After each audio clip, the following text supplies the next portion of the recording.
Vermont, New York, Tug Hill, Adirondacks and Tug Hill, we all refer to ourselves as the North Country.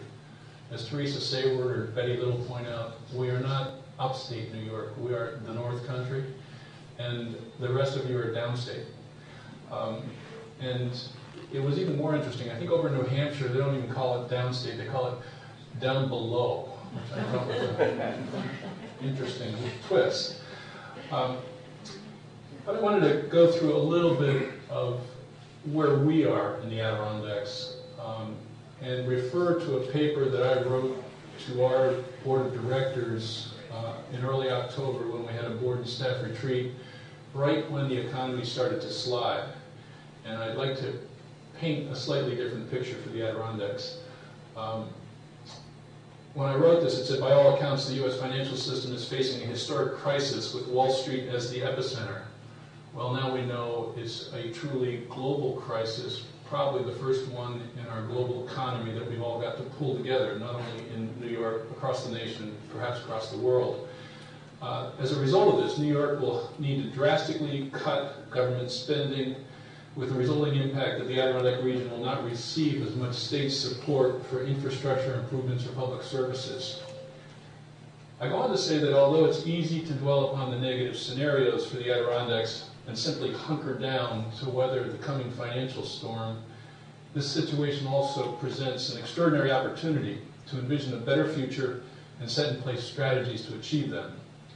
One assumption is that the Adirondacks may be entering a period of less external support and needs to become more self-sufficient to solve its own problems regarding job creation, housing, food, energy, transportation, etc.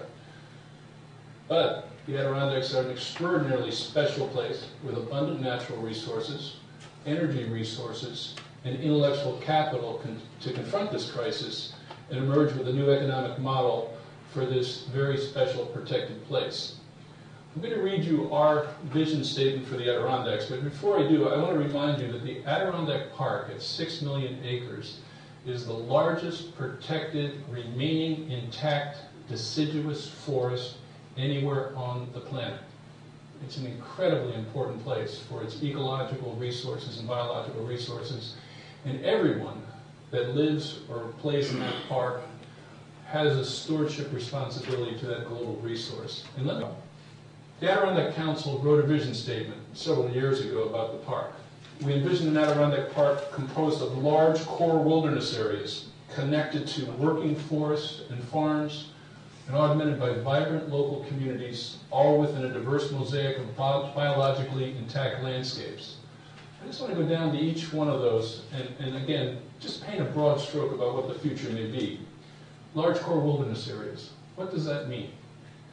Large, intact, functioning natural communities with a full array of native fauna and flora will be more resistant to invasive exotic species and more resilient to climate change and fragmented landscapes.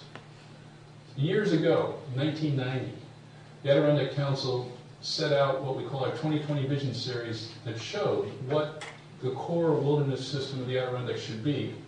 It's on our website at adirondackcouncil.org, should you care to go there. But we're one of the few environmental groups that said, this is what the future looks like. It's on a map.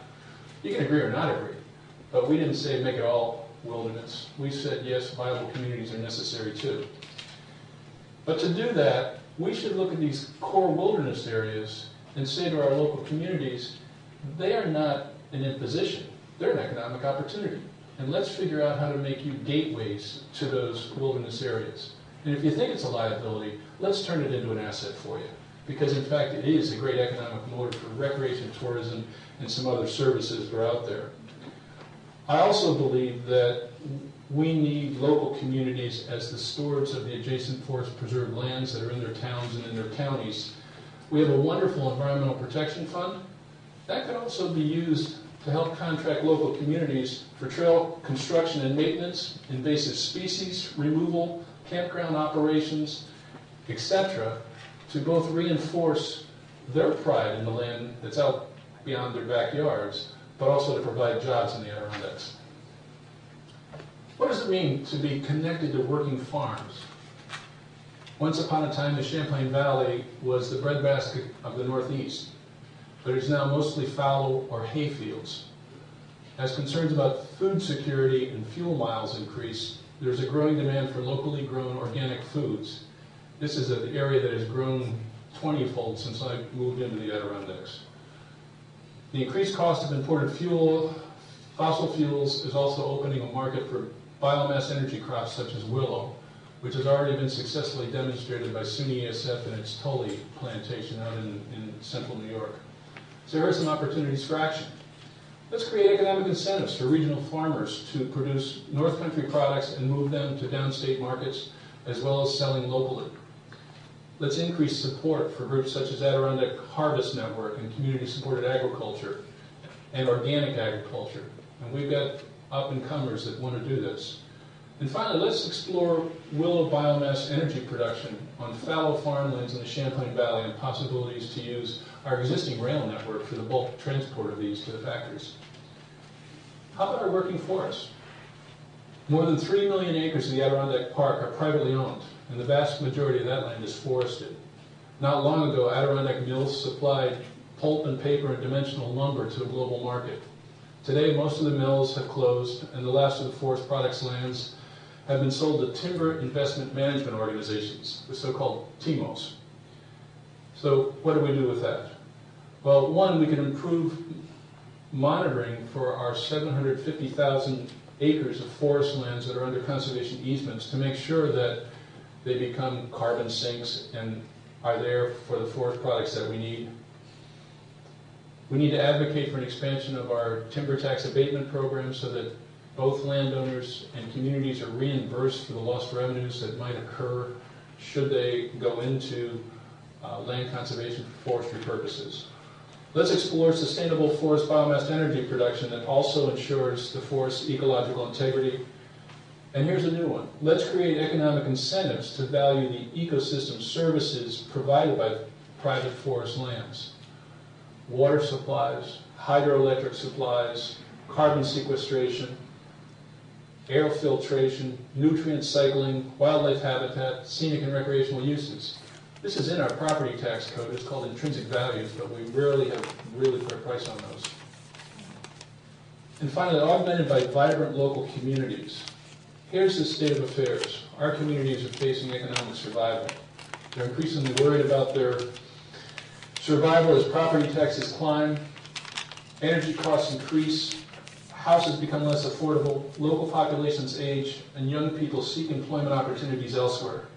Many communities know that they need to plan for their future and secure the resources to get there, but lack both the expertise and the funds to carry out comprehensive planning. Some opportunities for action, and here we have to look to Albany, I think. We need additional smart growth funds for comprehensive local planning. And we should use smart growth principles to concentrate development in existing population centers by installing broadband telecommunications, revitalizing main streets, providing affordable housing built with local materials and labor, upgrading water and wastewater treatment systems, and providing public transportation. Let's also create incentives for ecologically sound uses of small-scale renewable energy for solar, hydro, biomass, and wind. And let's also reduce exurban sprawl and habitat fragmentation that has a real cost to the budgets and the operations of our communities by advocating for Adirondack Park Agency cluster development regulations and demonstrating the additional cost of municipal services for fire, police, emergency, school buses, utility, maintenance, etc. that go down those miles of road in the Adirondacks.